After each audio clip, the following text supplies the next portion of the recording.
Haleluya, Bwana Yesu asifiwe sana.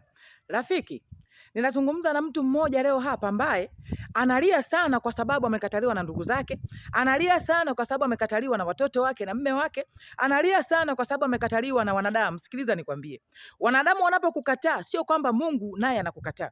Wanadamu wakikuacha, Mungu hawezi kukuacha. Wanadamu wakikukimbia, Mungu hawezi kukukimbia.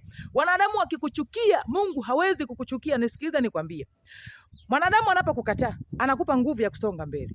Mwanadamu akikuacha anakupa nguvu ya kupambana. Mwanadamu akikuacha anakupa nguvu ya kumwamini Mungu na kuendelea. Nisikilize nikwambie, tukisoma kwenye kitabu cha Waamuzi sura ya 11 mstari wa 1 mpaka wa 4, inawezekana ukaendelea huko, tunakuta habari za mtumishi wa Mungu Yefta. Yefta alikataliwa na watoto wa baba yake, ndugu zake wa damu walimkataa. Walimkataa kisa mali. Walisema aondoke katikati yao asija kalisi mali za baba yao kwa sababu ni mtoto haramu, yani mtoto wa nje. Sikiliza nikwambie, mwanadamu akikukataa sio kwamba Mungu atakukataa.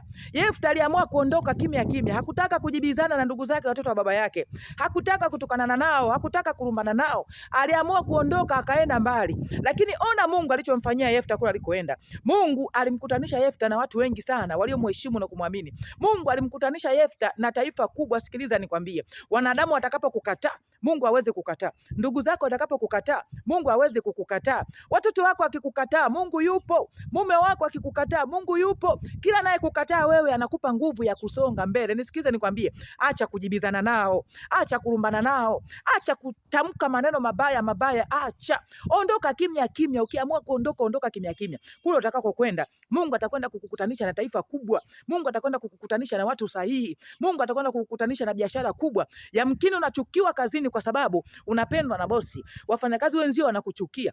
Yamkini unachukiwa mahali unapofanyia biashara kwa sababu una kibali cha kufanya biashara. Nisikize nikwambie, usijibizane nao, usilumbane nao. Ipo nafasi nyingine Mungu anakwenda kukupeleka. Ipo hatua nyingine zaidi ya ile Mungu anakwenda kukupeleka. Ninasikiliza nikwambie, nakwambia hivi, acha kujibizana. Nyamaza kimya. Mungu atakwenda kufanya jambo kubwa juu yako kule utakako kwenda. Na Mungu akubariki sana. Amen.